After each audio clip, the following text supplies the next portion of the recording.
I'm sorry, I'm still eating. We'll wait till you finish eating, I guess, and we'll kick off here. Yeah, no pressure. I'm so unprofessional. Oh it's my the first gosh. show of the year, everybody. We're getting, we're trying to crank start it.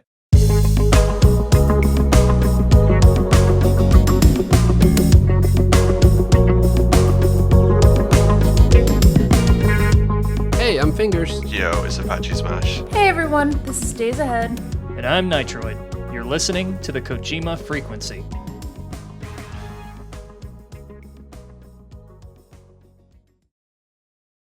I'm still not awake. Man, I took 2 weeks off in Ohio, and it was great. I got to see family. I got to sleep in, mostly. I didn't have to go to work. I mean, I haven't had to go to work for like 2 years now, but still, you know, it's the principle of the thing. I didn't have to roll out of bed and log on. You know? It was nice. You had no obligations to your day. Yeah. Yeah, I had family to do that. It was great. Did you get a chance to play anything? No, I didn't really get to do anything except sleep a lot. In fact, I actually did some studying, which I feel guilty about now. Sometimes, you know, not doing anything is the best thing to do. How about you guys? How'd your holiday go? I lost myself to Final Fantasy 14. And you and half the country. I'm not a cat girl, but I am a dragon girl or a scaly girl. And you can just tell, like, my last experience with WoW wasn't the best, but I'm still an MMO fiend. And this kind of uplifted me in a sense that it's nice to play something that feels like the creators love it just as much as the audience. And you can kind of see that in Yoshida and Soken. I have to bring up Soken as the composer. You can tell they put so much love into it. And I've put in, like, I grinded from like level 60 to level 90 in like 3 weeks. So jeez. Yeah, pretty much every time I log on to Discord, it says Days playing Final Fantasy 14. It's like, oh, okay, to be fair, I do keep myself idle sometimes because of the ridiculous queue times. But yeah, like your assertion that I've lost my mind is correct. My game is just a wellspring of positivity. I mean, on Soken alone, didn't he compose the soundtrack to Endwalker while in the hospital recovering from cancer? So the story behind that is he composed the final boss theme for the final boss and the Shadowbringers expansion. And I actually watched his speech yesterday. It made me cry. He came to Yoshida and the president of Square, and he's like, I want to keep doing something. I just want to keep myself busy and work on this game. And he was working through the hospital. And yeah. It's really nice to see developers care about their franchises. Well, to be fair, the president of Square Enix did hint at possibly taking advantage of the blockchain for future gaming endeavors, and everybody was like, shut the fuck up. Which is a great segue to our next topic, which I'm assuming that's what you were getting at, Nitro. Well, no, I wasn't actually. I'm just angry in general.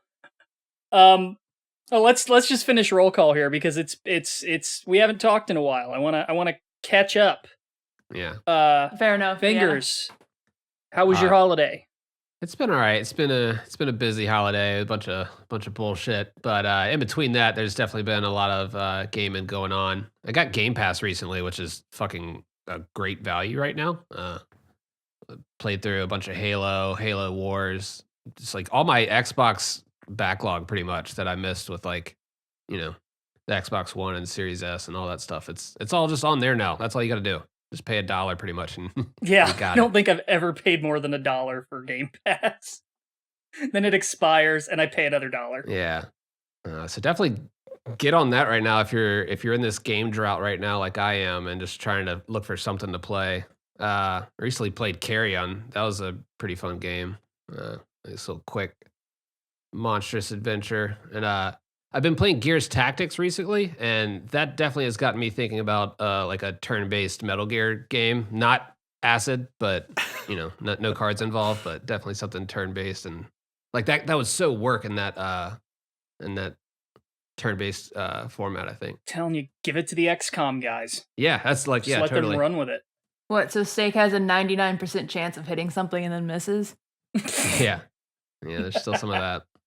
Yeah, just been playing a bunch of games. Yeah, then just watching people speed run games with blindfolds on. That's been pretty fun.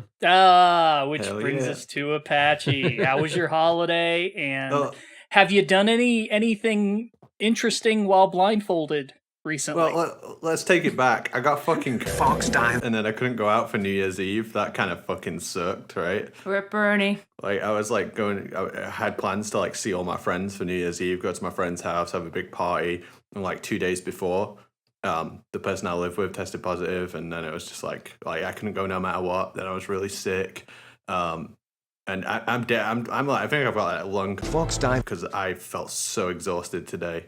But I'm hoping it's just because of everything that's been going on.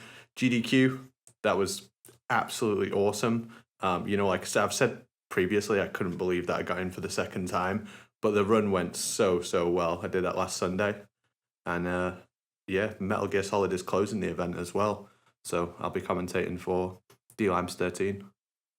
I still can't believe you did that, man. I just... Yep. I texted a friend that video, and he was amazed. And then a few minutes later, he texted me back, and it was like, "You need to watch this video. Start at 1:35." And I'm like, "Did you mean to text this to someone else?" He's like, "Yeah." Like, I kind of know this guy. For anybody listening doesn't know what we're talking about, Apache was on GDQ and did a speed run of the tanker mission in Metal Gear Solid 2 blindfolded, and it was probably one of the most insane things I've ever seen. It was a bonus game, so people had to donate and specifically donate towards the game, and it was $25,000. And when that money got raised, it was more than half of the total of the event. And this is the first day, right? This is the first day. They've surpassed like $500,000 at this point. I'm not sure what it's up to like right this second, but this event raises insane money for Prevent Cancer.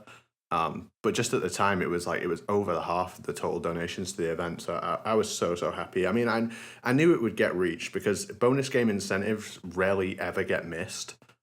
They do tend to get raised. But it was what an honor, what an absolute honor. How long did it even take you to get that pathing down? So Jaguar King laid the groundwork, I guess, because he used to do sub goals on his channel, and he's like, "Oh, I'll do this blindfolded," and he would just go in. He wouldn't practice beforehand. He would just go off knowledge of the game and figure it out. And he got like a 20 odd minute time. But what I did was broke down each individual room of the game with sight, worked out what it would take to get through the room, and then just put it all together. So it probably took a week of focusing on nothing else, and then a few months of just practicing. I still think that marine glide was the most impressive thing to me. Just timing that out so that I guess that they were rotated a certain way, and then you basically timed it out with, what was it, 15 punches? Yeah. So we knew that could happen. Occasionally that would happen, but we couldn't find the exact right angle to go from. And I was playing popular MMO Call of Duty Warzone, which I'm currently addicted to. And I'm not kidding, right? I was in a fight with this fucking sniper, right? And I had an SMG, and I was pinned down by this sniper, and I just kept moving from cover to cover. And then it just came into my head. I was like, I don't need to hit the button on the projector. I can go into the room and just use punches, because a punch is an exact measurement of movement. It's always the same. If you punch 15 times in one direction, you are always in the same place after the punches. Steps don't exactly work like that in Metal Gear Solid 2, but it came into my head while I was in this fight, and I was like, I need to go. Anyway, the sniper shot me in the head, obviously, so I could quit out the game. And I went into the room, and this was a couple of days before the event. And I got it down, and I posted it in MGS2, and everyone was like, "Oh, the room doesn't work like that," because I'd done it from a continue, and "Oh, the projector cutscene plays," and I'm like, "Yeah, don't worry about it, boys. I know what I'm doing." And everyone's like, "No, I know it won't work because the projector cutscene," and obviously it does. But I figured it out that day. So it was like probably, I think it was 3 or 4 days out from the event I came up with that. And I knew I had to do it because it would just look so good to like viewers. Oh, it was looks crazy. ridiculous, right? The thing I wasn't expecting was that the Olga battle was the least exciting part of it, because I never even considered you could just auto-aim her the whole way through. Well, if she gets to the second cutscene, you have to kill yourself. You have to reset the fight. You can't.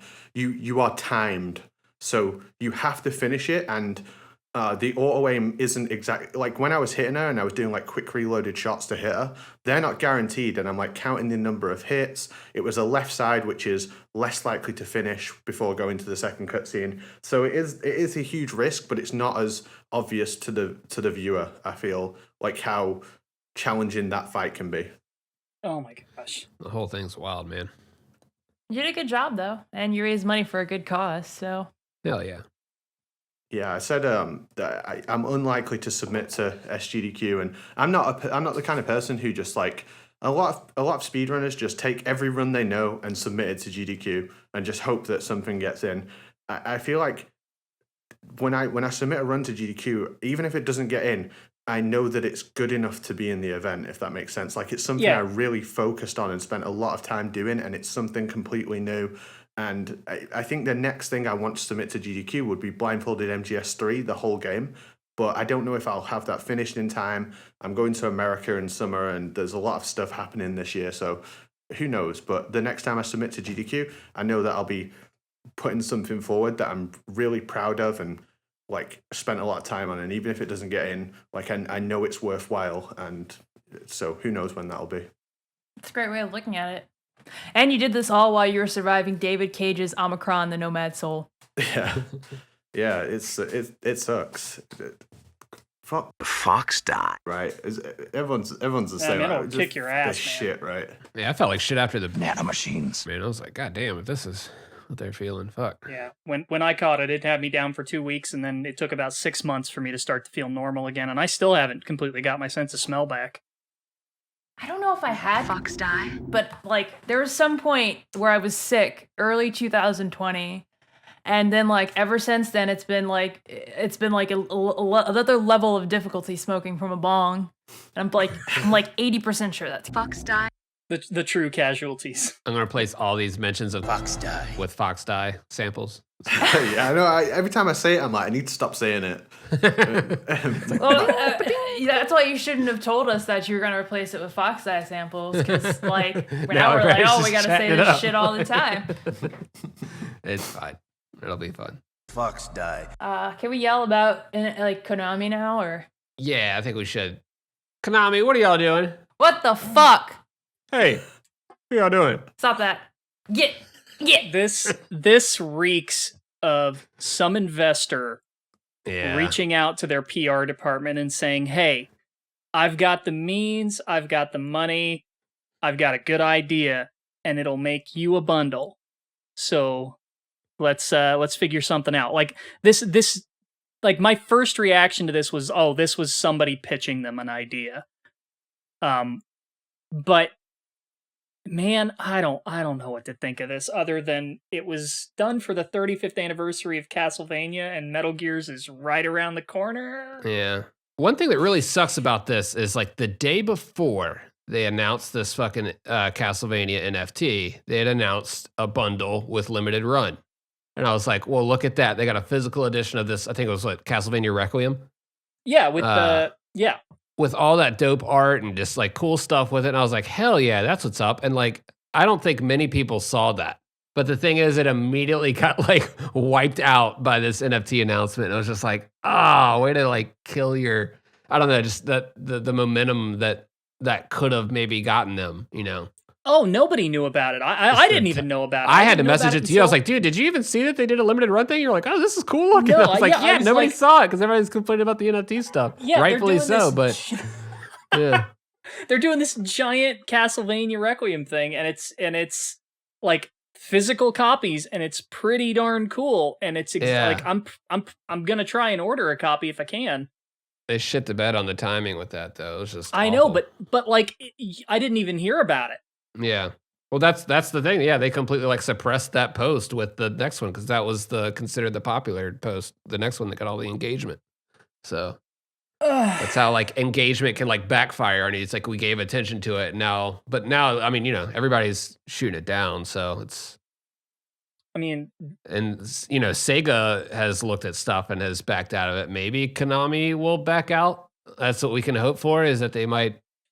Listen to feedback, but if any company doesn't really listen to feedback, it's kind of Konami right now. Yeah, that's a company known for ditching out of terrible ideas. Yeah, they're rudderless right now. That's the word. Yeah, they don't know what they're doing.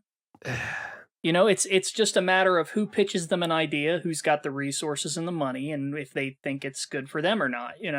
But I've been thinking for a while, this can be a bad thing because you've got just cheap projects that use their franchise names.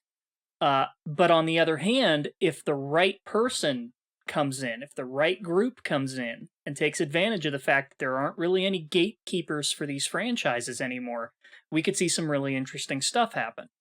But so far that hasn't happened. It's so hard to figure out what's going on inside of Konami because they're just so closed off. Yeah. I just feel like this shit's not for fans. If they did something with Metal Gear, like they make Metal Gear NFTs, and they said to me, "Do you want one of these?" I'd say no. I don't want to own that. I don't want anything to do with it. It's fucking vile. Why would I want a piece of this like gaming thing that I love that no one else can enjoy? Like, why would I want to selfishly own a piece of it? Like, no, fuck that. I want to share the joy of Metal Gear. I don't want to make it digitally scarce, which it is because of the fucking licensing shit. No, they still haven't brought that back. Yo, the game itself is an NFT now. That's why there's only a couple my god! Exclusive rights to the digital version of Metal Gear Solid 2. The worst part of this is that on their big page for these Castlevania NFTs, they talk about how the purpose of this project is to help preserve these games for the future. And I've never just stared slack-jawed at a website like that before. It's like you're just saying words at this point. You're literally just saying words. Look, I am somebody who is...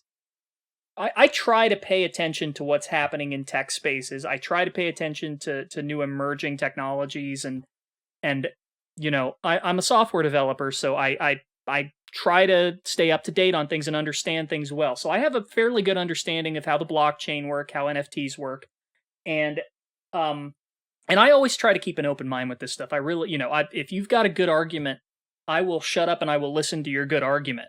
Now, I may not agree with it, but I'll always hear you out. I have yet to hear a good, sustainable argument for NFTs. Somebody's gonna be in your DMs or your I know. I'm asking. No, I'm legitimately saying if you have a good argument. Well, let me tell you something, friend. Let me tell you about NFTs. Getting buttered. You got people who like Applebee's and people who like NFTs. That one person. Shout out that one person that made that Metal Gear and Castlevania crossover. Yeah. God. People like Metal Gear. I'm seriously not trying to be snide, though. I'm genuinely saying if you've got a good argument for this, if you have a practical use case that scales, then I would love to know what it is, but I haven't heard one yet. Me too. All I'm seeing are a bunch of hucksters and pyramid schemes. Outside of the whole like speculative part of NFTs, I think my perspective as somebody who also works in tech is like the same way. I can't see a use case that goes to scale that's sustainable, that's not replaceable by, or that's not already fulfilled by something that's more sustainable or more efficient. What makes me sad about all of it is it seems like for a lot of like just music artists and stuff like that they're like using it as this like last resort to make money off of their their art, their songs and stuff. Like Spotify's not paying worth a goddamn, YouTube's barely paying. So it's like these people are like, what if I put one of these things up real quick? Bam, that covers so many more than 100,000 plays would. So it's like they're looking to this as some kind of alternate, way to raise funds, which some people are doing it, but I don't know. It definitely doesn't seem. That honestly is the closest thing I've heard to a good argument for him. Yeah, that's like the only. Yeah, it's like you can mint a song like / music video. Yeah, as some sort of like meta artist support network. Yeah, if you want to just support and just have something to throw, and then someone could then trade it within that network if they're all fans of that artist. I don't know, but you won't find a they played us like a damn fiddle NFT. I'll tell you that. So. It's you know what's funny about this is that hasn't like Valve been doing this with like the cards on Steam for ages now? It's not the same technology underlying it, but in principle it functions very similarly. I mean, technically speaking, Star Citizen has been doing this for years. Yeah. I just the idea of owning digital real estate is hilarious to me. I'm really kind of surprised I haven't seen Kojima comment on it at all. Right? You would have thought he'd been on top of it. Well, or he might be like, "Yo, I'm not trying to get my ass beat in these quote retweets." Don't you worry about Kojima talking about NFTs. It's gonna be a long year. Like, don't you worry. That's what's in the folder on his desktop. New project, NFT. It's just it's full of bored apes. That's the thing. It's just getting so repetitive for me. It's like every time I open, Twitter, every time I open anything, it's like that's mentioned at least once in the conversation. I'm just getting kind of like bored of them. I'm just like, ugh, God, go away. But like you said, Metal Gear, that 35th anniversary is around the corner, and I don't think they'll be able to help themselves. So I won't. You know what? If you guys put the games on PC or on modern consoles or something, if you do, like, my bar is so low right now for approval at this point. Like, hypothetical. Hypothetical. Like, if you guys do literally any sort of like, this is some monkey's paw shit, I swear. We get all the ports, but you can have your Metal Gear NFTs, just put these games on another platform, please. Well, I was thinking about this. It's been on my mind quite a lot, and could Konami have the games already? They have all these games already. Like, why not just make their own digital distribution platform for PC and then sell it by putting all their games on PC as ports? Like, that would require work. That's the kind of thing they want, though, right? They want to sell I was gonna say all their shit. Like most of the job's done for them. Like when Valve started and they did theirs, they had to make all the games. They already have the games. I would say that they don't have enough software to support that sort of ecosystem, but I mean, Blizzard has one. And they've got like 6 games. Oh god, the monkey paw really does kill, right? Yeah.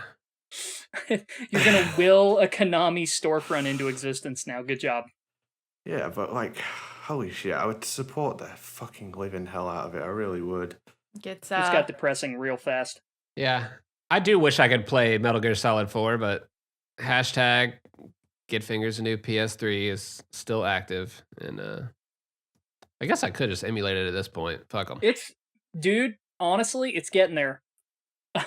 Yeah, I have seen even MGO2, like, just people are just blasting it on PC these days, having a good old time. 60 frames per second. No, I was just gonna say I had some MGO diehards friends that like were like, "You gotta get in this, man." The PC. MGO2 generally emulates better too. Every time I like look into it, it seems like such a long like install process. It's almost like downloading the despecialized editions. I'm just like, I'm not worried about it. That's too much bullshit. Like, Man, it's gonna get to a point though where it's easy to do. I mean, this is send me a zip, Nitroid. Yeah. I don't know what you're talking about. I would never engage in such. We both own the game, so it's yeah. Honestly, at this point, I own so many damn copies of Metal Gear Solid 2. I'm probably allowed to pirate it, like by law. It's ridiculous. No, it's going to get to a point where PS3 emulation is just going to become more practical than playing on a PS3. I mean, it's not there yet. I mean, I saw a tweet today from the RPCS3 account that was like, hey, now you can play Red Dead Redemption at 60 frames a second in a part of the game that we could never get this high before, and all it requires is the most expensive hardware money can buy. Well, Metal Gear Solid 4 is just about to get an emulator board for speedruns. So it's finally got to the point where obviously it can't compete on the main board, but it's playable, and the mods of that board feel like people can do runs on it, and they're worth a damn. So That's pretty impressive. cool. Because the last time I tried that, it was still pretty broken, especially during Act 1. Yeah. Would you say Act 1 is like one of the more like busy sections though? Like graphically intensive, you know what I mean? Like Yeah, anytime there's any sort of like large scale battle going on, the frame rate just tanks. yeah. Yeah, in my opinion, it's the second most aggressively laggy portion of the game, but the other one is literally an auto scroller, so you don't really care when it's an auto scroller. I mean, just give it time. It's Konami's gonna miss the boat. I mean, probably not. If it comes out on PC officially or PS5 or whatever, I'm still gonna buy it. Because why not? But Yeah. it's not even my favorite game, and I'm here pining for it to get ported. Like, Because you don't know what you got till it's gone. just dying here, man. Well, to be fair, you did have a bit of a revelation pun. When you watched Matrix, like that was another thing we all did, was we watched, like, speaking of controversial topics and shit like that, we all watched the Matrix Resurrections, and from my understanding, it gave Nitroid a new outlook on MGS4. Yeah. I am in such a minority here, I realize. I think we are going to get into spoiler talk here for Matrix here. Oh, so yeah. Good. We'll mark that really quick. Yeah. So if you have not come seen back in like Matrix, 5 minutes, yeah. Yeah, we'll try to keep this short because I know Fingers is not a fan of this. That's fine. In fact, I know a lot of people are not a fan of this, but I'm not sure if I'm a fan, to be honest. What, of the movie? Of the movie. I actually, the more I've sat with it and the more I've thought about it, the more I like it. And that's like, while I was sitting through it, I hated it. But like now I understand why. And it was like, yeah, it was on purpose. And like, yeah, but like, I don't know. I think if any movie could do this whole meta bullshit and get away with it, it's definitely The Matrix. And I'm normally not in the mood for this, like, such tongue in cheek, like wink wink shit going on. But like, I don't know, for everything going on with this movie and behind the scenes and what's going on, it was a very good piece of art. It wasn't a good movie. The action scenes sucked. Everything felt very slow. Yes. And the dialogue was painful in the first 30 minutes. I messaged Nitro. I was like, dude, I hope this gets a little better because holy shit. Yeah, but then I examined it and zoomed out a bit, and I was like, okay, actually that's pretty fucking cool. Especially with the circumstances leading with Lana Wachowski and the studio's pressuring, and it's like, I get it. It's go ahead.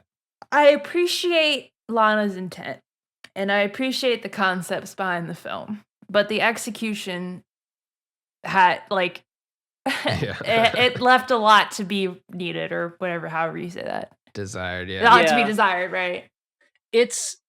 I guess this is where I've landed, and I've had a lot of time to sort of sit on it. I still want to watch it one more time just to sort of cement my view on it. But where I seem to land is that at this point, if you're not aware, the movie is basically projecting as loudly as possible that it did not need to be made, and it was unfortunately going to be made with or without a Wachowski at the helm. And Lana Wachowski basically said, all right, you guys are going to either make a mess of this and turn it into yet another, new movie a year franchise like you do with everything else, or I can burn it to the ground on my terms and get away with whatever I want and take y'all for a ride, and then you can never bug me about this again. And it is so incredibly self-aware about this, to the point of name-dropping Warner Brothers and making the production, like, in the movie, The Matrix is treated like a game that Neo's in Matrix persona is working on. And so, like, he can't remember, like, that it was a real thing, and so, he's been working on these games, like, his memories are very fragmented, and so, like, he's a game developer that made these 3 games called The Matrix, and now the studio wants him to make a 4, and there's all of this super self-aware dialogue about making a 4th one and everything. And so, like you said, the movie is an absolute mess. Visually, tonally, narratively. it's so bad in so many ways, but it's also so on the nose about the fact that it shouldn't have been made in the first place. It's very Gremlins 2 in that regard. Yeah, shout out Red Letter Media. Yeah, it's like where I landed was, this is not a good movie, but I think it's good art. Yeah, that's definitely right where I landed. Because I also saw Spider-Man over the holiday break, and that was a fucking great movie. Best film I've seen in a long time. Banger. Absolute banger. That was fun. Yeah, fucking great movie. I laughed, I cried, all that shit. But I haven't really thought about it much. So it's like, these are two experiences that are designed to be, taken in differently. And that's, yeah, they're almost polar opposites. Like, one is peak fan service and the other is like anti-fan service. Mm-hmm. Yeah, it's like, you want fan service, here's a kick in the dick. Like, yeah. So here was the crisis that Days was alluding to. When I finished watching The Matrix Resurrections, and believe me, I was cackling the whole way through it my first time watching it because I got the joke. Yeah. I had sort of, for better or worse, I sort of knew what I was getting into with the movie because I had read a few little blurbs about it being very, very meta about the fact that it's an unnecessary sequel. Mm-hmm. And there is ultimately no reason why I should like The Matrix Resurrections but not like Metal Gear Solid 4 because they're doing the exact same bit. Yeah, that is one thing that struck me. I was like, wait, you're having a good time with this, but you bitch about Metal Gear Solid 4. Believe me, I realized it. I was like, wait a minute, hold on. Because I was like halfway watching it, and the first 30 minutes, you're like, no wonder Kojima campaigned for this movie. This feels like he gets Konami pushing him to do the next Metal Gear, and he's like, oh, yeah, exactly. Fuck these guys. Fuck the studio. Do your own thing. But yeah. So I've had to go soul searching over this to figure out, oh man, am I just do I have a legitimate reason for disliking Metal Gear Solid 4 or am I just a giant hypocrite? I just imagine you listening to Dust in the Wind, just walking with your hands in your pockets. It's been a journey, man. I haven't quite reached the end. I imagine that meme from I think it's Pablo Escobar, where he's just one picture he's standing in front of a fence, the other one he's at a table. It's from Narcos or some shit that. Yeah, I know the one. Yeah, that's Nitroid. Just sitting in the pool.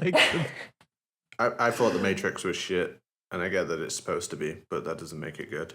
Yeah, it's a trend that I really don't want them to keep doing. I kind of want this to be a one-off experience in this kind of thing, because this whole irony shit's getting old for me, and just I don't know the quippy type. Yeah, I mean, this is why I like Dune, because there wasn't so much as a hint of irony in the entire movie. Yeah, maybe it's a banger. Dune was super faithful. Yeah, Dune's got to be hard. I feel like Dune's got to be such a hard film. If you're not already into it, though, I feel like first timers watching that must have thought, what the fuck? Did Kojima talk about Dune at all? I feel like he did, but I can't remember if he said anything specific. Saw Dune. No, I can't remember. What would you have done if he would have been saw The Matrix? Now I'm gonna have to see if he did say that. No, he actually wrote a little blurb for the movie that was in promotions, I guess, and he was praising it pretty hard. But again, he has already done this shtick. He gets it. Yeah, that's why it seemed very familiar and that he would campaign for it. I still think the coolest thing that the movie did was with the trailer, it told me what time it was. So if I ever needed to know what time it was, I could just watch that trailer and it was taken care of. Finally, we have a way to tell the time. It's like the new Tiger 1-1, It's pretty good. Yeah, don't make me try to explain why I dislike MGS4. I'm still working it out. Something passive aggressive. We'll come back to this later. I think that is the difference, is that MGS4 is trying to get away with it, with you not really catching on to it. Because for me, it's trying to split the difference. As a proto fan, for me, it kind of was just all this good story and, fan service and shit. And that's kind of what I was saying with our discussion with Ryan Payton. I was like, yeah, it's kind of like the prequels. And he took offense to it, but I was like, no, I just meant it gave us all this extra exposition that filled in all this shit, whether we liked it or not. Whether it's just nanomachines. Well, there's so much, there is a lot to to digest and deconstruct an MGS4. Yeah. We were talking earlier about how the game goes into like dissociative disorder Mm-hmm. and depersonalization, and all of the little hints sort of like strewn throughout the game that seem to, intentionally or unintentionally seem to mirror the symptoms of the actual condition to like a somewhat creepy degree. Yeah. So, I mean, there's a lot of intention there with regards to sort of looking at Metal Gear and saying, hey, the identity of this thing has sort of been lost at this point, and we're having a crisis. Like that idea is strung throughout the entire game. The problem is I just don't think it ever clicks into focus, which isn't a problem in the Matrix because it literally beats you over the head. Matrix is like, we got it in a fisheye lens. Yeah, like you have to be like 1 IQ point to miss what that movie's saying to you. It's telegraphed. It's like a boxer that only goes for knockout punches. It's like it's just telegraphed. It's just like I get it. It's kind of I get it, yeah. but I don't enjoy it because I wasn't like, oh wow, this is incredible. What an amazing statement to make. Like I do appreciate that she was like, oh, they're making me do it, so I'll fucking burn the thing down myself. Like I appreciate that. I appreciate her for that. Yeah. Well, this was the problem that Reloaded and Revolutions had, or at least, in a lesser degree, but those movies, again, sort of beat you over the head with the philosophy, but they did it in such an obtuse way that it was hard to follow most of the time. I really like those movies. I do too. But yeah, same. I really like 2 and 3. Nothing's going to beat that first one.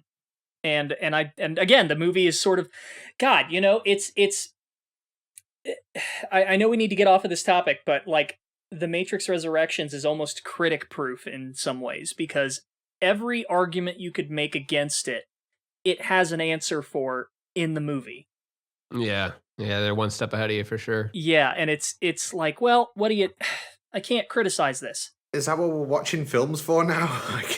Right? To be outsmarted? Yeah. Yeah, that's what I was saying earlier. I was like, I don't want this trend to continue. I want just fucking a good movie. How about that? How about you just really try and actually do it?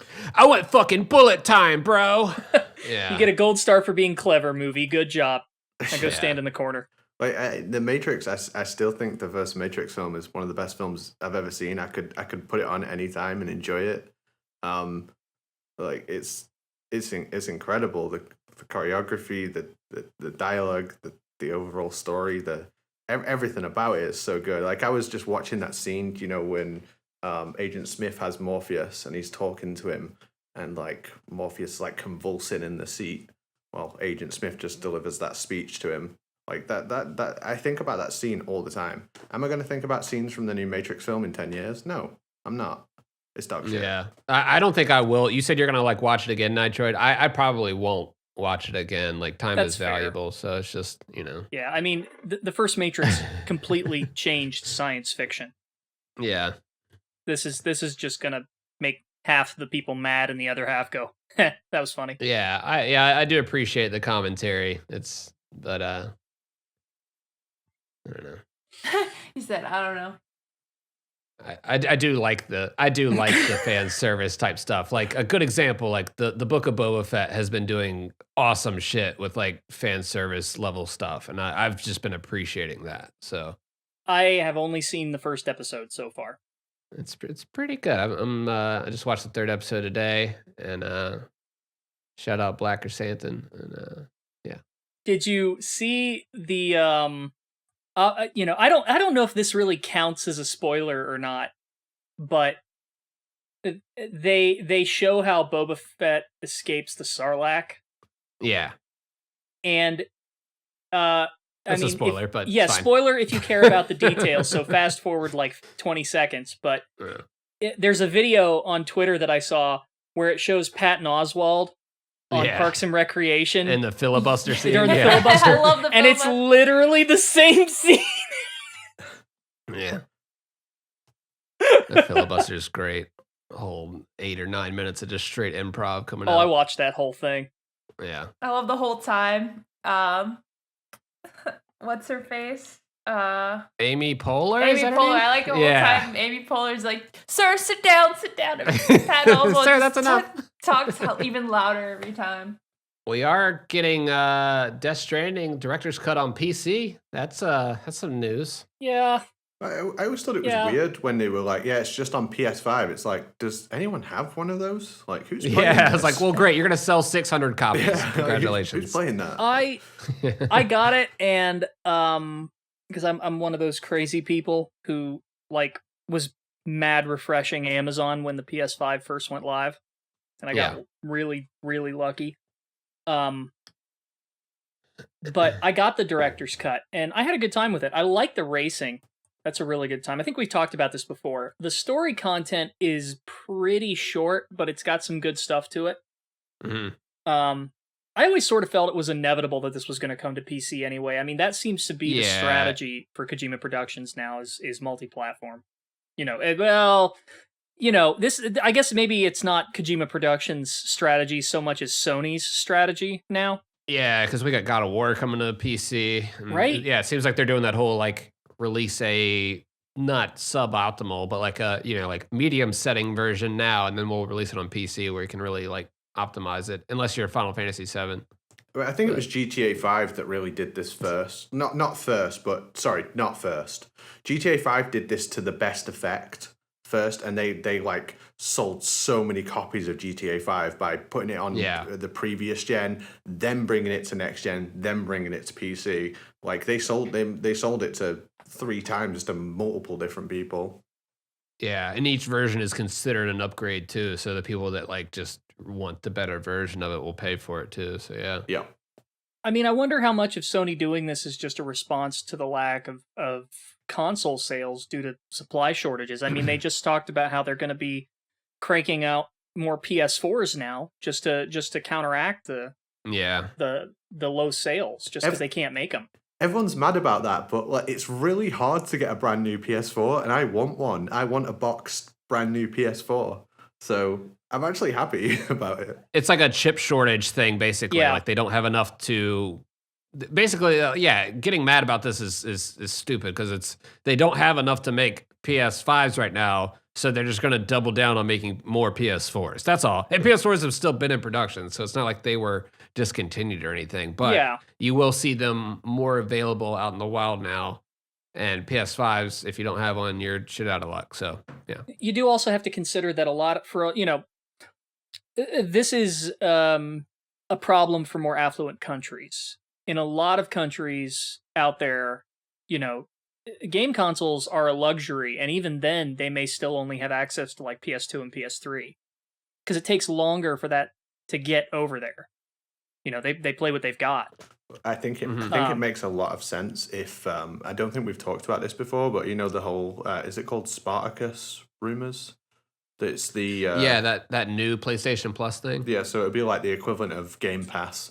Backwards compatible PlayStation stuff. I assume it'll be some sort of subscription service where you'll be able to play old PlayStation titles. It makes sense for them to be selling a lot more PS4s if they're going to do that.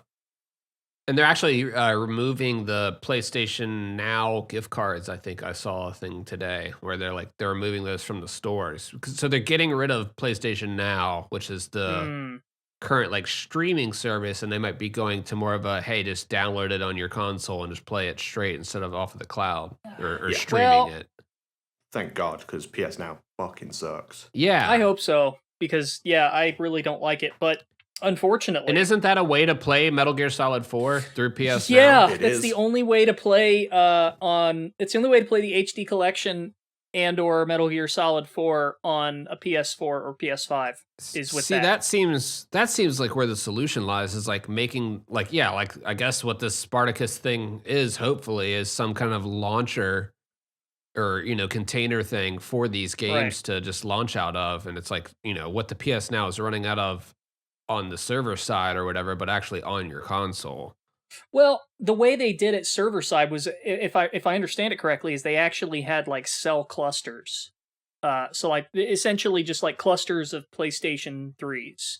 Yeah, and they're not very quick ones either. They're not equivalent to super slim loads. They're not equivalent to SSD loads. They are bad PlayStation 3s. If you want to play on some of the slowest PlayStation 3s, go in, play on PS Now. I'm telling you though, man, I've played MGS4 on PS Now, and it seems to run at a higher frame rate. You might want to take a closer look at it. I don't know. I don't know if it's just because of hardware differences or what, but I swear to God, it looks like it's running faster. I think that's the nano machines in your brain. So you ran that on PS Now on what?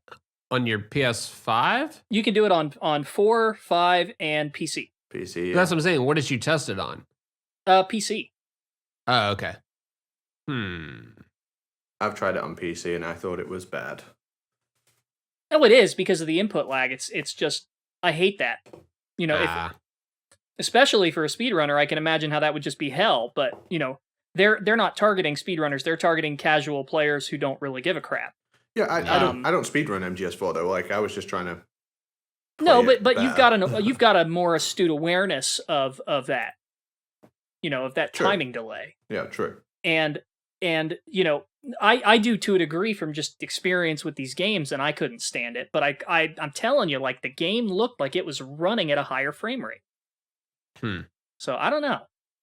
It's weird, but I don't like the service. I don't think it's a good solution. I'm you know, hardcore preservationist. I buy all physical if I have the opportunity. I only buy digital if it's dirt cheap or if I don't have another option. But yeah, you know, anything that's gonna get away from streaming games, which is just the most nightmarish concept to me as a sustainable solution, is going to be better in my eyes. Yeah, hopefully this Spartacus thing is something, because I did actually this past month I canceled my PlayStation Plus. It's just not I'm not getting anything out of it really, so it's just I don't know. Yeah, but it might get me back. Yeah, it's like I will give you money for this, Sony. I will give you money for a PlayStation version of Game Pass. 100%. Yeah. There is not just for Metal Gear. They have a lot of great titles. Oh yeah, the PlayStation library is huge, man. They could go crazy with that. And we've seen like with the Xbox Series S and Series X, how well it can run these old titles when it's done properly, when it's not done for a streaming service using PS3 architecture, when it's actually on the modern console, how good it can be. And you know, we already know PlayStation 4 is good enough to run anything, you know, from the past. Let's see what it can do. I really hope that's why they're saying they're gonna sell more PS4s. I just hope that they take cues from Xbox in terms of their pricing model and not Nintendo. Yeah. Because I don't want to pay. The price of it will literally be what people will pay. It's as simple as that, right? It's what will people pay for this? Well, PlayStation Plus was what, $60 for a year? Like that was like the best value that they did, I think. So yeah, you can get it cheaper if you look online in places like that. But yeah, generally, and you know, again, if they're actually going to throw their back catalog on there, like what is this going to entail? Are you? I've only read a bit of the Spartacus news, but if I understand it correctly, weren't they saying like PS1, PS2, PS3, and I believe PSP as well? I'm not sure what's real and what's internet drivel. So this might not even be real. Yeah, that's what's it seems like unreal almost with Game Pass. Like I'm like, did I really just play through the campaign of Halo Infinite for $1? Yeah, and then and I played Halo Wars and all these other games that I've been playing recently. I've got like 15 other games installed on my computer just waiting to play that are all pretty new. Like it's not PlayStation 1 era shit, you know, it's stuff that came out 2-3 years ago. So I mean, when GTA Remastered was done, they literally just put it straight on there, right? Like the San Andreas was on there. I think Vice City's going on there next. Well, I got Psychonauts 2. Like this is all I've still only paid like the $1 or whatever. Okay. So it's just I've gotten like $180 value at least. Yeah. I mean, they're front loading all their expenses. This has been the goal for game companies for a while, is to have the so-called Netflix of gaming. And they've all been trying to crack that. to figure out, like how do we make this model? How do we make it sustainable? How do we get enough people on board? And now you've got, all three of the companies are sort of taking a crack at it. With Xbox being the clear front runner here. But like, I don't know how it's financially sustainable where it is, and it probably isn't. I mean, that's probably not their goal right now, is to not make something that's profitable. It seems off right now, and it also seems like they might be shifting game design to keeping people on it, instead of having these singular quick experiences. Yeah. Like that carrion game, was it like 4 or 5 hours maybe or something? Yeah, I don't know. pretty short. It was short and sweet. But like by the time I was finished with it, I was kind of done with playing that game. So it was like I enjoyed it. I played it. It was fun. I'm in and out. But like these other games that just want you to stay in. There was the big news this week about Dying Light 2, with that being like 500 hours for the full completion. Not campaign or, like whatever. Everybody freaked out. But, yeah, they got dragged pretty hard for that. Yeah. They said it's like 80 hours with like completing all the side missions, and then 500 for like 100%. So like, I don't know. That's when games are designed for like keeping you in for time, it's just, that's when the quality of life and quality of everything just starts to go down for me. Yeah, same. Yeah. Engagement metrics. Yeah. Scary stuff. But that's why I think what they're doing is just sort of front loading all their expenses to build up their user base. Like that $1 fee is not gonna last. That's gonna go up. Like no, Netflix it's and Hulu $20. It's $20 after this expires or whatever in like 3 months. But still, I'm just wondering how I like got in and out and got that much value out of it. It's like, damn. But yeah, they're expecting me to be like, to forget about the renewal and all of that stuff. Yeah, and eventually once they build up that content. I've paid full price for like 5 months, and I've played like one game on it. So yeah, I think most people do what I do and just pay full whack for it. Yeah, because I mean, we're all thinking about this. Most people are just going to throw the money at it and get their service. Yeah, that's what a lot of subscribers, subscribing based companies and stuff count on, is for you to just go, fuck it, I'll just let it keep going. I'm not gonna take the 5 minutes to like unsubscribe from this thing. So hey, we've been going about an hour. You want to dive into the Q&A bag? I'm down. We can, because we are pretty much wiped out on main topics here. I think that's a good catch up. Yeah. So let's see. Oh man. Dude, one of my favorite questions on here is, what do Ray's arms do prior to MGR? They're not for balance, swimming, or housing weapons. Yeah, they do. Hey, they look fucking cool. How about that? Yeah, they do. They literally they performed. That was by @baldguy with a Y-E. Okay, so yes, they have a function. You literally fight Ray. I mean, the mass-produced models in Arsenal Gear later, and it uses those arms to shoot at you. And then you shoot those arms back. Yes, you do. So that you can get it unblocked, so you can shoot straight in the face. That's all I know that they're for.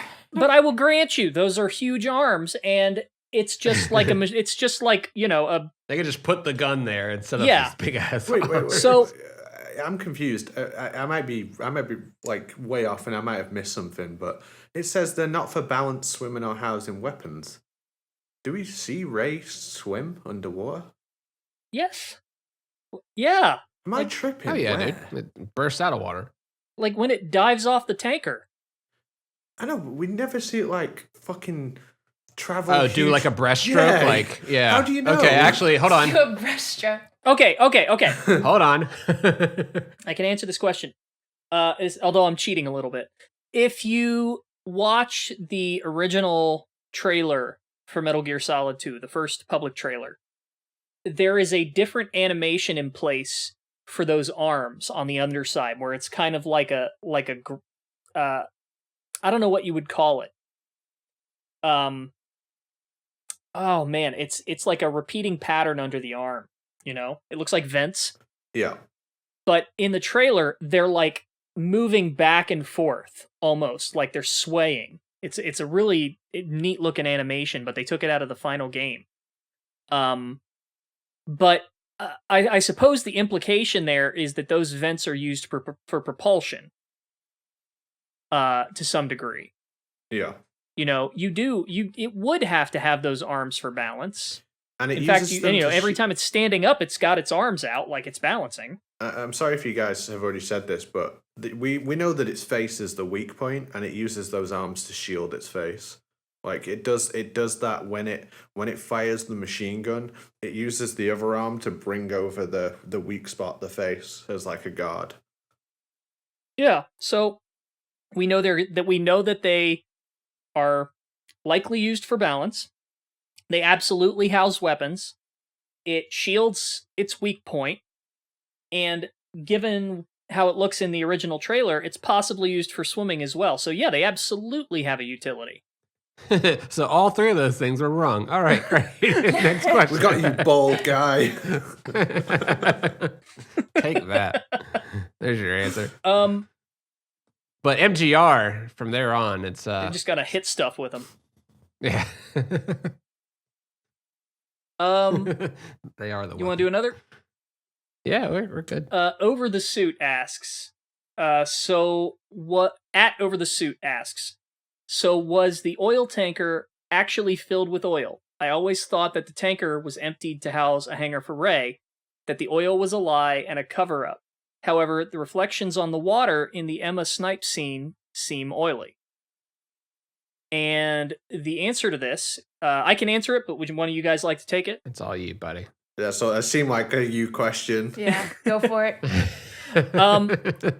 At one point in the story, it's hypothesized that the Patriots took out another. Actually, I think they might even outright state that they took another tanker to the same location filled with crude oil and sank it.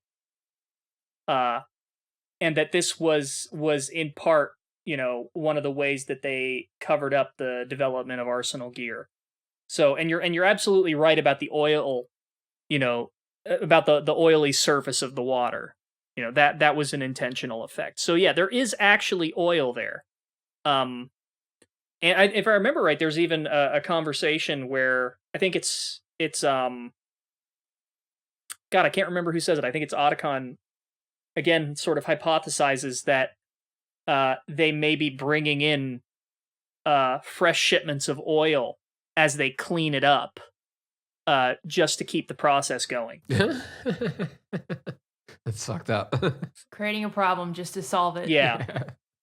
So I can't remember the exact quotes off the top of my head, but yeah, it's there's definitely oil there. That's what NFT should stand for. Another fucking tanker. I'm pretty excited about this question from hope I'm pronouncing this right. Konal Tutiet. The question is, what are some of your favorite pieces of music from the entire series? Mine would be Encounter and the extended Peace Walker theme. I thought that was a good question to segue into because I actually really love one of the, I call it lesser known, but Twilight Sniping. Like, that is my relaxation theme. That is such a good track. Yeah. What about you guys? I think Photograph 4 is my favorite single piece of music that's not one of the big hitters from the series. So Alternate Mission Photograph from the OST from Metal Gear Solid 2 is one of the best little pieces of music. But there's also just after the bike chase in MGS3, when Eva crashes and the guards are hunting you and Eva, this really weird piece of music plays and it doesn't fit with the game at all. And I use it for the intro on my YouTube videos. I can't remember what it's called, but it's such a weird piece of music. Oh yeah, I do remember that. Yeah, it's almost like I don't even know how to explain it. It just doesn't fit with any of the other music in the game, in my opinion. And I just really like the way it sounds. I can't think what it's called for the life of me. It's yeah. You sent me that. I know what you're talking about. Shit. It's I can't really say it was rushed, but a good chunk of the music for Metal Gear Solid 4 was done at a pretty breakneck pace. Norihiko Hibino had his own independent studio at that point, was it Gem Impact, I think is what it was called. I don't know if they're still in operation. I don't think they are. But some of the work for Metal Gear Solid 4 was outsourced to him and his team. And they had a blurb on the website that talked about how they essentially knocked it all out in like 2 weeks. Damn. So it was done pretty fast. Jesus. Yeah. It's not a lot of time to create music for a game. But it wasn't all of the music. It was just a selection of songs. So, take it for what it's worth. My favorite piece of music is Level 1 Warning from Metal Gear 2 and all of the variations that they've done since in later games. Hell yeah. I love that tune. So I think they counting the ones they've done, it was there was the of course the one in Metal Gear 2. They had the arrangement on the Red Disc compilation. They had the version used in the VR missions for Metal Gear Solid 1. Then they had the sort of chiptune rendition in Ghost Babel, and then there was the MGS1 Snake Weapons theme in the MGS2 Substance VR missions. Am I missing anything? No, but I have the song in my head now. Yeah, I think it was... Sorry. Yeah, I think there was even like an orchestral one for like one of the anniversary soundtracks. So like, I love that tune. Yeah. Yeah, that's my jam. I forgot to mention this, but from an electronic music standpoint, on the B-sides of the Metal Gear Solid 2 soundtrack, I love that alt mix of the Tanker Incident song. I like Tanker Incident, the song in general, but like that song, that song sounds like a boss battle to a JRPG or some shit. I can get down to it. It's a shame that the Substance soundtracks never got a proper commercial release outside of like a couple rare pieces of merchandise they were included with. I mean, they're pretty easy to find, in a manner of speaking, but still, like, it would be nice to it would be nice to own them properly, I listen to them on YouTube. Yeah, because then it's YouTube's problem, not mine. At the end of the day, the Zanzibar Land national anthem is probably the best piece of music in Metal Gear 2 Solid Snake. You ever notice it sounds like We Wish You a Merry Christmas? Yeah, and mixture of that and Happy Birthday. Oh shit, you're right. Yeah. Best piece of music is the corrupted version of the Zanzibar Land anthem. Final answer. The best piece of music is Fingers remixes. Yeah. I've remixed pretty much like every track that you guys have talked about. Definitely did a remix of Level 1 Warning, did Twilight Sniping. All the electronic music, like that mixture of electronica and jazz and Metal Gear Solid 2 is amazing. Wait, if you done Photograph 4, bring that. I haven't done that one yet, but I'll put that one up next probably. MGSV had a lot of really cool music. Ludwig did a great job on that, and Justin Burnett as well. Angering Mantis is a really in-depth track that's just really cinematic, and there is definitely that shift, like we've talked about with Ludwig of more like cue-based music, that's more like just dynamic versus these melodic themes that were in the previous games. But definitely a big fan of Metal Gear 2 Solid Snake. I think that whole soundtrack's pretty much a banger. Theme of Solid Snake, I think, is going to be my answer on this one. That's such a good one too. It's such a good theme. Hibino is sort of an unsung hero for those early games because Harry Gregson Williams gets a lot of the credit, but Norihiko Hibino did a lot of the gameplay music and even a good chunk of the cinematic music, particularly for Metal Gear Solid 3. And I mean, he's got a jazz background, It's so important in MGS2. Like, not the big themes, but all the smaller pieces of music are so important to that game, I feel. Yeah. I mean, he went to the US, he went to like college in Boston to study music and became a solo jazz musician, and like that influence is strung throughout the entire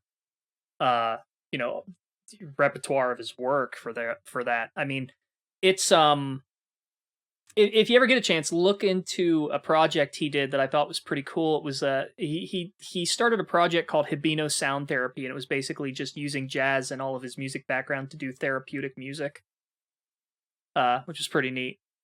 I think he also did an Undertale album, didn't he? I don't know if it was an album, but he contributed to it. Yeah, like he's done a lot. Oh yeah, and shout out to Warhead Storage. God damn, what a track! Sorry, there's so many Metal Gear tracks. I love how to make something iconic with a single note. I heard someone say, like, if you took every single thing out of Metal Gear and just left the music, it's still a 7 out of 10 game because the music's just that good. It is, man. Yeah, it's like my most remixed franchise for sure. I mean, it's incredible source material for sure. Yeah, I listen to the music from Metal Gear every single day. Like I didn't for this question, I didn't want to say stuff like Snake Eater, Theme of Tara. Like there's so many good just the obscure pieces stuff of music in the game. Yeah, deep cuts. Comradeship was one tune that I was looking for like the longest time, and then I think that was on like the B-sides or something like that. That took forever to find that. Yeah, there were like 4 soundtracks for Metal Gear Solid 2. Yeah, I'm gonna use that. I use that for the credits music. I use your mix of that for the credits music in all of my YouTube videos. Shout out Santa Kill Magic. He helped me with that one. Yeah, that's an absolute banger. That appreciate it. Yeah, we actually recorded that the drums on that with my actual drum set. We sampled my drum set with a microphone and then programmed them in. So that was a special little track we did. Little fun fact. Oh, I got something to add. Hibino did a standalone album called Akashi that has threads of his work in Metal Gear in it that I highly recommend. So if you want to hear some additional tracks by him that sound like they could have been in Metal Gear, go listen to that. How y'all feel about Fat Man? Hi, Natalie. How you doing? We love you, Natalie. She just wanted to hear anything about Fat Man, so shout out N6 Natalie. He's pretty cool. I like that fight a lot. I'm still working on the mod, but I kind of took a break because I'm completely burned out. I've got a recording of me beating that boss blindfolded. I'm going to put on Twitter pretty soon. Nice. That seems like a really hard one. It was one of the tougher ones to get down for sure, but I'm pretty happy with the work I've done on it. Does the audio kind of work with you on that fight, or is it MGS3 level where you're just like, I don't know where this fuck is? No, it's you can make him do stuff by defusing the bombs in a certain order. Okay. Oh, for crying out loud! Seriously? So we do it, man. So you can kind of play some and like force them to be at certain places. Yeah, because the audio is not really going to help you. There's not what's it called? Like you can't tell distance based on the audio. Like spatial. Yeah, gotcha. The audio is really giving you nothing in that fight. Damn. We could always cap off with, we're looking forward to a good ass 2022 for this podcast at least. I don't know about the rest of the world. Yeah. Yeah. I got some guest ideas. I think we got some guest ideas that we want to. Oh yeah, we got a bunch of shit up our sleeve for this year coming up, so definitely stay tuned. Thanks and shout out to all our patrons that are in the live chat listening in right now. We definitely appreciate y'all. We're going to let you in here in a minute. We do have some more merch ideas as well. We haven't actually talked about the merch on the podcast yet. We do have merch, the Series 1 wave out on our Redbubble right now. It's just the basic kind of logo going on. We got Series 2 coming out here soon. We've been working on a couple of like funny bonus designs for that. And yeah, definitely got some more guests coming up, so stay tuned. And get Ryan Payton back on so we can ask him about all this MGS4 shit that we left out last time. Like I came up with like 50 questions as soon as we finished. I was like, damn it. I just vibed the whole episode. It was great. It was so good. Like what an enjoyable Yeah, I didn't episode. say shit last episode. I was like, look at Nitro getting his second interview with Ryan Payton. I'm so proud of him. I had like my a kid popcorn. again. Yeah, y'all don't know, but as soon as he entered the group chat, I literally went, "We've got you now," and posted a picture of Nitroid with the microphone. That was That was so Yeah. Tell us about is Vamp going to be in the game? Where's Mark 2? It was so funny because, like, I felt like such a dumb kid when I talked to Ryan Payton that first time all those years ago. And then we were going to have him on, and I'm like, yeah, I've grown up. I've got experience. I'm ready. I've had all this time to prepare. I'm finally ready for this. Like, let's go. Let's do this right, you know? But I failed to take into account that he had time to grow as well. And I felt like a kid Always all a over student. You underestimated your adversary. Yes, I did. And you know, he's not my adversary. No, but no, I of mean, course he not, of course definitely, He's like your anime rival. kinda, yeah, a little bit. No, you know, it was cool talking to him. I'm glad I got to reconnect for a bit there, and he's an impressive guy. Yeah, bring him back. He was great. Really enjoyed speaking to him. Like, really candid, which I appreciated. Yeah, points. I couldn't believe how honest he was being about things. It was awesome. I like, and I was like choking on my words when he's like putting me on the spot about MGS4, and I'm like, usually this is the thing I can do is rant about this game endlessly.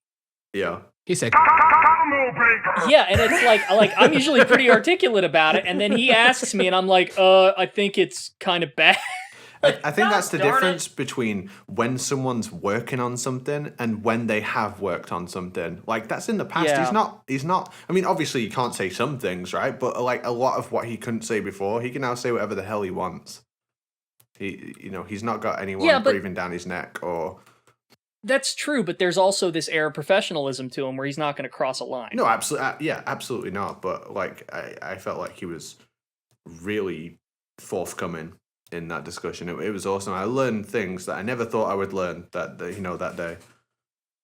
he did always know when to draw the line too and say, no, I don't want to get in trouble about this, and like I'm going to shut up. So Yeah, that was and I'm- some good self-awareness. I think. Yeah, I mean, you don't want to piss off the guy who's like the most prolific developer in the entire industry. Nah. if you were hiring, you'd want that guy to work for you. Like Ryan Payton, you'd want him to work for you. The professionalism was on point. I'm gonna shut up. I'm not a fanboy of Ryan Payton, by the way. He made a pretty good game called Port Blaps, but I thought you were going to say Iron Man VR, but I'm just gonna shut the fuck up. no, that conversation made me a Ryan Payton fan. Yeah. You know, like I wasn't He's too a good aware guy. of him, before that conversation, but no, he was great. See, I So, wonder- shout out Ryan Payton. Come on back anytime. I know I said this last time, but I still wonder if we could get Kenny Maizumi. Well, yeah, we got a lot of big plans, or at least we're trying to have big plans, and we hope you guys will be there for them. Yeah. And I think this will be the year we finally start streaming regularly and having more events, so keep an eye out. I really want to get some group games going, and I think that's going to be pretty hilarious. Normally at this point, We I say may- I stream all the time, but like I've streamed once this year, so like maybe not. We may even play Survive. I do want to play Survive. I still have that downloaded on my PC, so I started a character just so I don't have to like go through the whole process of leveling up and stuff, and I'll at least be ready to play multiplayer. If we play on PC, I should crack open the hacks. I've got a maxed out PS4 character, but yeah, my PC character is like brand new, so we can level up together. We can play Warzone together if you want, guys. Like, Oh fuck yeah, let's go. Let's see if this tactical espionage training actually translates to anything else. Where are we dropping? Do Halo jumps. There's some similarities there. Naked Snake was the first person to say where are we dropping. It's canon. sake. Yo, literally, hold on, wait a minute. Was he? Well, just I mean, yeah, in a less crude way. Like, what's? Where we dropping? He said, "What's the Y'all. insertion method?" But that sounds way worse. where we drop. All right, y'all. Thanks for listening. Yeah, thanks for listening. Later. I'm gonna stop. Bye.